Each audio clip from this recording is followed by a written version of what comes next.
மதுரையில் டங்ஸ்டன் திட்டத்தை எதிர்த்து பேரணி நடத்தியவர்கள் மீது பதியப்பட்ட வழக்கை ரத்து செய்ய பரிந்துரை செய்யப்பட்டுள்ளது. அதனை அண்மை செய்தியாக பார்த்துக் கொண்டு வருகிறோம். இதுகுறித்த முழு விவரங்களை வழங்க செய்தியாளர் அருண் நம்மோடு இணைப்பில் காத்திருக்கிறார். அருண், வணக்கம். விவரங்கள்.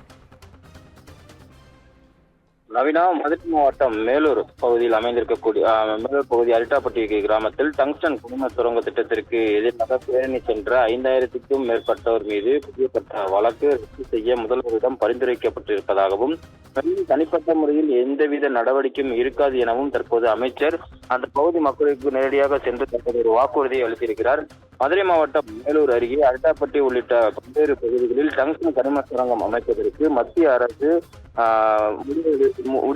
முடிவெடுத்திருந்தது. இந்த நிலையில் வேதாந்தா நிறுவனத்துடைய துணை நிறுவனமான இந்துஸ்தான் நிறுவனத்திற்கு அனுமதியானது வழங்கப்பட்டிருந்த நிலையில் கடந்த 60 நாட்களுக்கு மேலாக போராடக்கூடிய அரிட்டாப்பட்டி, வல்லாளப்பட்டி, கீழவளவு, மேலூர், தெற்கு தெரு உள்ளிட்ட பல்வேறு பகுதிகளைச் சேர்ந்த கிராம மக்கள் கடந்த 2 தினங்களுக்கு முன்பு மதுரை மாவட்டம் மேலூரில் இருந்து நடைபயணமாக சுமார் 20 கிலோமீட்டர் மதுரை தமுக்கம் பகுதிக்கு வந்திருந்தனர். இந்த நிலையில் இது பெரும் பேசும் பொருளாக மாறிய நிலையில் தற்போது தமிழக அரசு சார்பில் வணிக வரி மற்றும் பத்திரப்பதிவுத்துறை அமைச்சர் மூர்த்தி, மாவட்ட ஆட்சியர் சங்கீதா, அதே போல மதுரை மாவட்ட காவல்துறை கண்காணிப்பாளர் அரவிந்த் ஆகியோர் தற்போது மக்களை சந்தித்திருந்தனர்.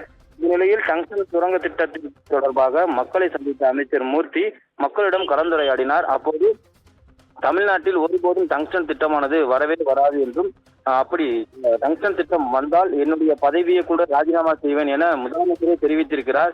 எனவே மக்கள் தைரியத்துடன் இருக்க வேண்டும். மக்கள் கோரிக்கையை ஏற்று ஏற்கனவே டங்ஸ்டன் சுரங்க திட்டத்தை கைவிட வலியுறுத்தி சட்டமன்றத்தில் கூட தீர்மானமானது நிறைவேற்றப்பட்டு அது மத்திய அரசுக்கு அனுப்பி வைத்திருப்பதாகவும், மேலூர் பகுதியில் ஒருபோதும் டங்ஸ்டன் திட்டம் வரவே வராது, வராத ஒரு திட்டத்திற்கு எதிராக மக்களை போராட சிலர் தூண்டி விடுகிறார்கள் என்றும் அமைச்சர் தெரிவித்திருக்கிறார். மேலும் இந்த டங்ஸ்டன் திட்டத்திற்கு மறுவரை செய்வதற்காக தகவலானது வெளிவந்திருக்கிறது. ஒரு சில நிலத்தை கூட தமிழக அரசு சார்பில் டங்ஸ்டன் சுரங்க திட்டத்திற்கான அந்த மறுவரையை ஆய்வு செய்ய அளக்க விட மாட்டோம் என்றும் திட்டவட்டங்களை தெரிவித்திருக்கிறார். அப்படி யாரேனும் வந்தால் முன்னால் நின்று திமுக போராடும், ஒரு காலத்திலும் டங்ஸ்டன் திட்டத்தை முதலமைச்சர் வரவிட மாட்டார் என்றும் மக்களுக்கு தற்போது ஒரு வாக்குறுதியை அளித்திருக்கிறார். ஜனநாயக நாட்டில் போராடுவதற்கு யாருக்கும் உரிமை உண்டு. அதனால்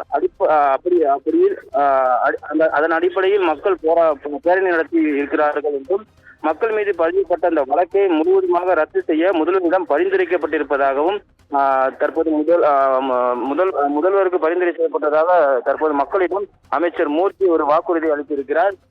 மேலூர் பாசன பகுதியில் பாதுகாக்கப்பட்ட வேளாண் தொல்லியல் மண்டலமாக அறிவிக்க வேண்டும் என்றும், மேலும் டங்ஸ்டன் எதிர்ப்பு பேரணி சென்ற மக்கள் மீது பதியப்பட்ட வழக்கை ரத்து செய்ய வேண்டும் என்றும் தற்போது மக்கள் கோரிக்கை வைத்ததை அடுத்து தற்போது பத்திரப்பதிவுத்துறை அமைச்சர் மூர்த்தி தற்போது இந்த வாக்குறுதி அளித்திருக்கிறார். நவீனா, விவரங்களுக்கு நன்றி அருண்.